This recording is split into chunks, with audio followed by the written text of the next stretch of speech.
मरकज़ application में खुश आमदीद। आज हम आपको बताएंगे कि अपने कस्टमर्स का डिलीवरी एड्रेस आप मरकज़ एप्लीकेशन में कैसे एंटर कर सकते हैं। कस्टमर का एड्रेस एंटर करते वक्त सबसे पहले उनका मुकम्मल नाम और फ़ोन नंबर एंटर करें ताकि डिलीवरी के वक्त आपके कस्टमर से डायरेक्ट रब्ता किया जा सके।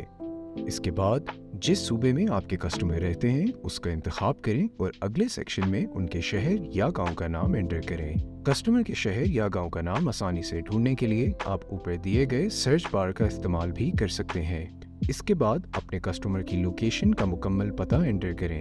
पहले उनके सेक्टर, ब्लॉक या एरिया का नाम लिखें, फिर उनके घर, दुकान, अपार्टमेंट, ऑफिस या प्लॉट का नंबर एंटर करें। उसके बाद उनकी स्ट्रीट या गली का नंबर एंटर करें और सबसे आखिर में किसी ऐसी करीबी जगह का नाम लिखें जिससे कुरियर को कस्टमर का एड्रेस ढूंढने में आसानी हो सके। ये तमाम डिटेल्स आपके ऑर्डर की डिलीवरी को यकीनी बनाने में हमारी मदद करती हैं। याद रहे, एड्रेस हमेशा इंग्लिश में एंटर करें ताकि आपका ऑर्डर जल्द डिलीवर करवाया जा सके। अगर आप अपने कस्टमर का नामुकम्मल या गलत एड्रेस एंटर करते हैं तो डिलीवरी में ताख़ीर हो सकती है और ऑर्डर कैंसिल भी हो सकता है।